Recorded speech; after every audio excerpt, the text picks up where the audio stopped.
اگر رات کے وقت کسی سنسان جگہ سے کوئی آپ کو ایسا بیگ یا تھیلا ملے جس میں گھڑیاں، سوئیاں اور انسانی ہڈیاں پڑی ہوں تو آپ کا ریئیکشن کیا ہوگا؟ یہ واقعہ جس کے ساتھ پیش آیا ہے وہ کچھ ایسے بتاتے ہیں کہ میرا تعلق مڈل کلاس فیملی سے ہے۔ ایک بار کچھ کام سے میں موٹر وے پر جا رہا تھا کہ اچانک ایک سائیکل سوار بابا سامنے آ گیا۔ میں کسی طرح اسے ٹکرانے سے بچ گیا لیکن وہ سنبھل نہ سکا اور گر گیا۔ میں نے پیچھے مڑ کر دیکھا تو وہ بابا نیچے گرا پڑا تھا۔ میں واپس مڑا اور جا کر دیکھا تو وہ بابا بے ہوش تھا۔ میں نے اٹھانے کی کوشش کی پر اسے ہوش نہ آیا۔ اتنی دیر میں لوگ جمع ہونے لگے۔ انہی لوگوں میں میرے ایک جاننے والے تھے۔ انہوں نے ریسکیو کو فون کیا اور ریسکیو والے بابا کو ہاسپٹل لے گئے۔ ان کا سامان جو کہ ایک کپڑے کا تھیلا اور ایک سائیکل میرے جاننے والے بھائی کے پاس رکھنے کا فیصلہ کیا گیا۔ اس کے پاس کے لوگوں کو بتا دیا گیا کہ بابا کا سامان ادھر ہی ہے، کوئی لینے آئے تو بتا دینا۔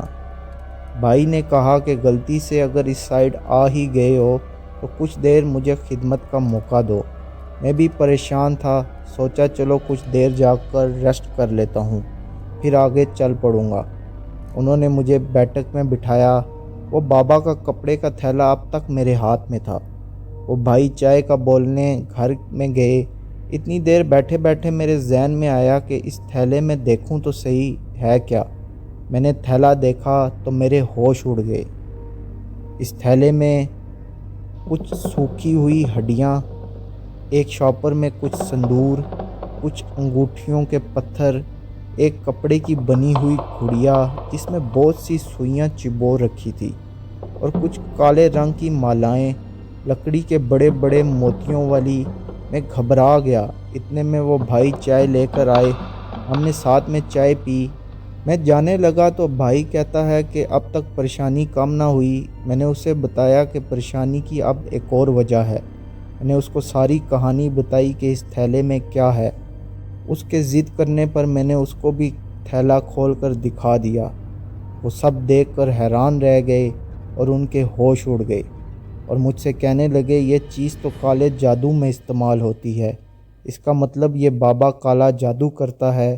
یہ چیزیں اب ہم پر پتہ نہیں کیا اثر کریں گی۔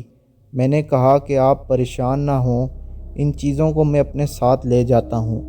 ان کا کیا کرنا ہے، میں کوئی جگاڑ سوچتا ہوں۔ شام ہو رہی تھی۔ میں جس کام سے نکلا تھا ابھی وہاں بھی جانا تھا۔ گاؤں سے نکل کر میں موٹر وے پر پہنچا۔ اسی جگہ پر میں نے اسی بابا کو کھڑا ہوا پایا۔ اس کے پاس اس کی سائیکل بھی تھی۔ ان کو دیکھ کر میں رک گیا۔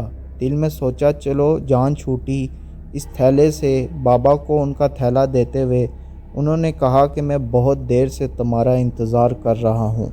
میں نے آخر پوچھ ہی لیا کہ آپ کیا کام کرتے ہیں۔ انہوں نے کہا میں عملیات کرتا ہوں۔ میں نے کہا کہ کالے جادو کی؟ تو وہ مسکرا کر بولے تم نے میرا سامان چیک کیا ہے نا، کوئی چھیڑ چھاڑ تو نہیں کی؟ انہوں نے گھبرا کر پوچھا۔ میں نے کہا میں کوئی پاگل تھوڑا ہی ہوں جو اس کو چھیڑوں گا۔ پھر ہم ایک ٹھیلے پر بیٹھ گئے اور میں نے چائے کا آرڈر کیا۔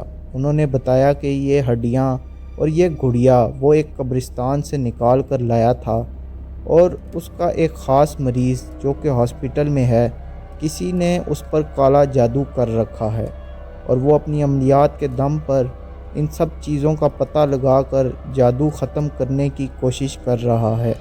میرے پوچھنے پر انہوں نے کہا کہ یہ سب اتنا آسان نہیں تھا۔ 40 دن تک کا چلا کیا، پھر میرے موکلوں نے پتہ لگایا اور مجھے ایک زندہ گائے کا بچھڑا لیے اس قبرستان میں جانا پڑا، جو کم سے کم 2-3 من کا بچھڑا تھا۔ کل رات میں بچھڑا لے کر اس قبرستان گیا اور اسی قبر کے پاس کھڑا ہو گیا جو بتائی گئی تھی۔ ان چیزوں نے مجھ پر بہت حملے کیے، مگر میرے مرشد کا ہاتھ میرے پیچھے تھا۔ مجھے آواز آئی کہ جس مقصد کے لیے آئے ہو، اگر زندہ واپس جانا چاہتے ہو تو اس گائے کی رسی کو چھوڑ دو۔ میں نے فوراً اس رسی کو چھوڑ دیا اور میری آنکھوں کے سامنے اس کی ایک ہڈی تک نہ بچی۔ 1 منٹ کے کم وقت میں وہ مخلوقات اسے زندہ کھا گئی۔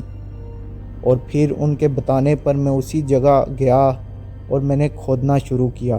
کافی دیر مشقت کرنے کے بعد مجھے یہ ہڈیاں اور گڑیا مل گئی۔ میں نے پوچھا اب آپ ان سب چیزوں کا کیا کرو گے؟ تو انہوں نے کہا ان پر پڑھائی کر کر ایک سوئی باہر نکال کر ان ہڈیوں اور گڑیا کو جلا دوں گا۔ اس سے مریض پر اثرات ختم ہو جائیں گے اور وہ انشاءاللہ صحت یاب ہو جائے گا۔ میں نے انہیں اس کام میں کامیاب ہونے کی دعا دی اور اجازت لے کر گھر کا رخ کیا۔ اتنی سچی سٹوریز لایا ہوں یار، لائک تو کر دو۔